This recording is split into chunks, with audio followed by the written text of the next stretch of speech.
Hi friends, happy to see you here again. I have an interactive card for you today and it's an extended shadow box card, a card I've never made before. So let's get started. I already die cut a few pieces out of mermaid cardstock from Lawn Fawn. So I have that main shadow box piece 2 times. And then from the ocean add-on, I have two wavy borders. And then I die cut the scalloped window from that same ocean add-on out of one of the main shadow box pieces. Now I did want to add something extra to the background inside that shadow box. So I took out that light teal paper out of the Watercolor Wishes collection pack from Lawn Fawn. I already cut it at the same size as the shadow box, so it would fit in perfectly. Then I have two distress ink colors here for my ink blending.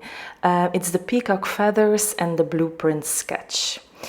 I like to start from a somewhat colored cardstock sometimes, just because that really, it takes the pressure out of the ink blending, because you don't have to put so much effort into it.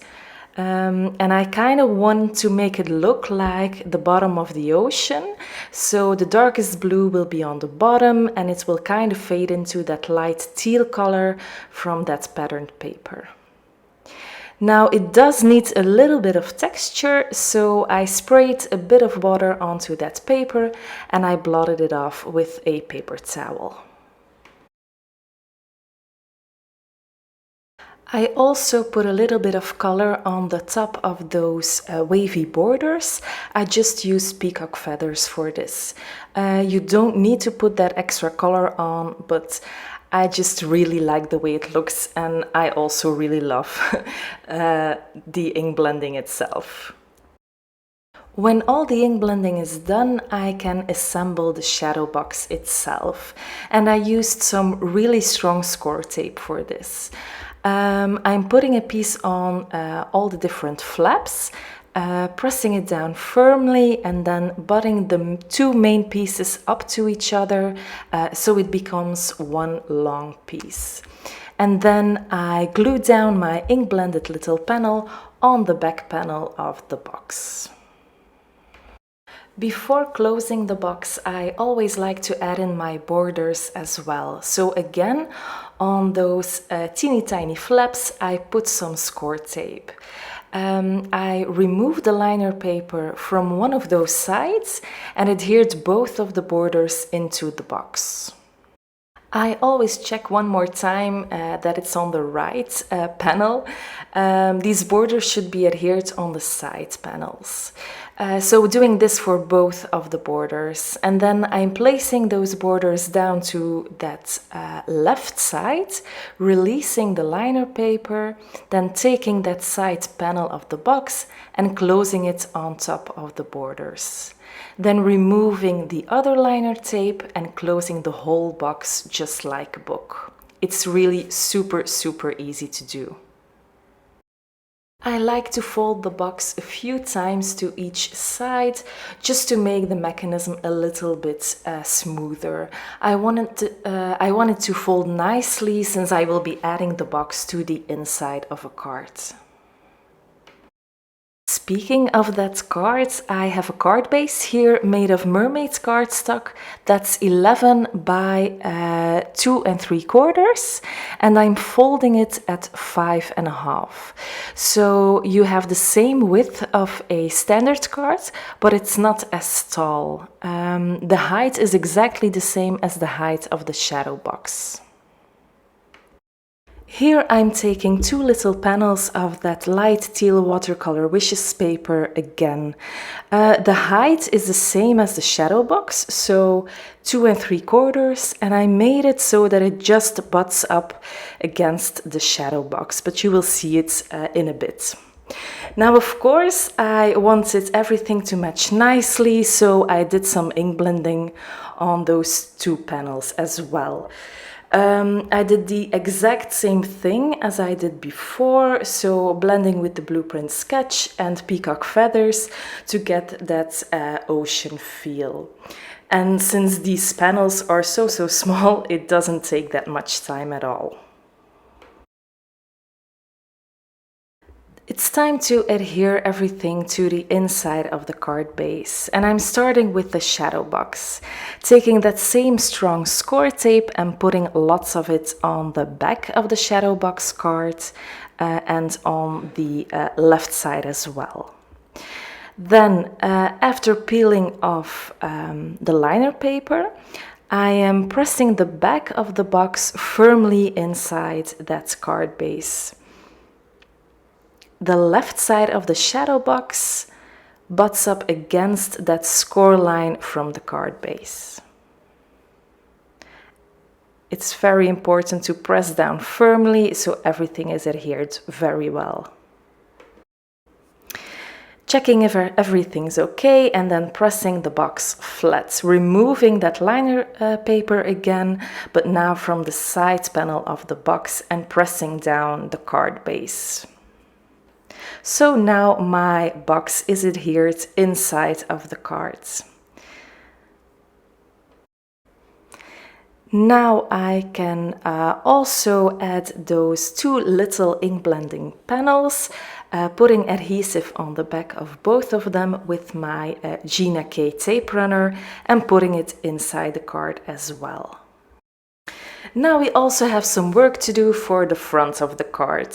So I die cut a border with one of the stitched hillside borders from Lawn Fawn again out of Bristol Smooth cardstock, just because I will be doing some ink blending here as well. This piece of cardstock is 5.5 wide, so it will fit the front of the card perfectly. For the background, I chose that beautiful yellow patterned paper from the Pin-Sized Patterns Summertime Paper Pack. That's really a mouthful. So 5.5 by 2 3/4 tall. First gluing on that patterned paper on the mermaid card base, and then I can do some ink blending on my border as well. I debated a lot about what I wanted on the front, a little bit of sand or some water, but I eventually went with the water just because I think it coordinates better with the inside. So you'll see a critter relaxing on the water, and when you open the card you'll see all the beautiful creatures in the ocean. Now for that border I have peacock feathers and Mermaid Lagoon. I really love Mermaid Lagoon. I think it's such a beautiful blue color. I also splattered on some water, and then this border was all done, so I could adhere it on the front of the card as well. I did use some liquid glue for this, just because it gives me a little bit of wiggle room, just to make sure that everything is adhered nicely. So here you can already see the card in action. I think it's starting to come together now. It will be super cute in the end. For my images, I mixed and matched a few Lawn Fawn stamp sets. So there's the pool party for the front of the card, then the mermaid for you, and the ocean shelfie. And then, of course, that cute little narwhal. I mean, how adorable is he? I really love this mini stamp set. I stamped all my images in VersaFine Onyx Black ink on Bristol Smooth cardstock. I colored them all with my Zig Clean Color Real Brush markers.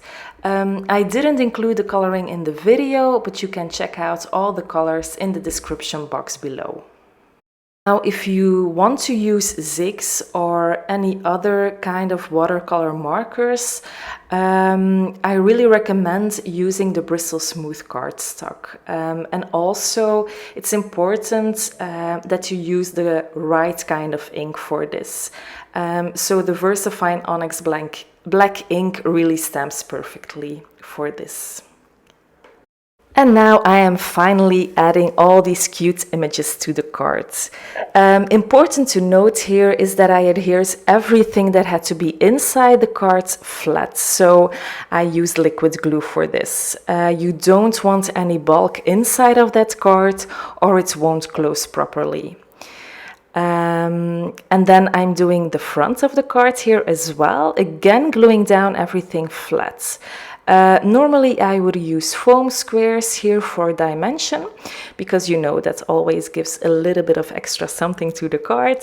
But since it will be a thicker card, I'm just adhering it down flat so I can still mail it properly. I finished by decorating the inside of the shadow box, and that little narwhal just had to be the star of the show.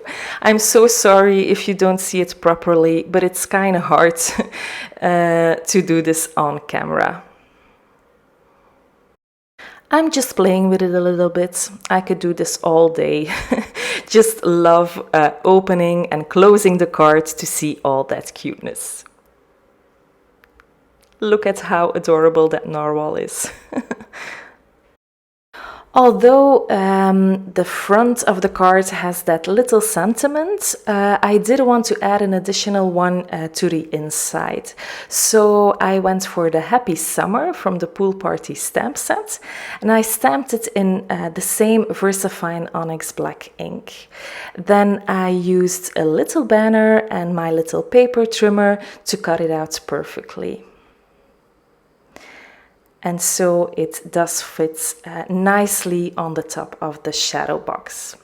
I did this out of the same mermaid cardstock as I used before, so everything coordinates really well, I think. And this finishes off the card for today. I am really happy with it. I didn't make one of these before, and it really wasn't hard to do, just one step at a time. Now I will be giving this one to a colleague before summer break. Have a great day, friends. Bye!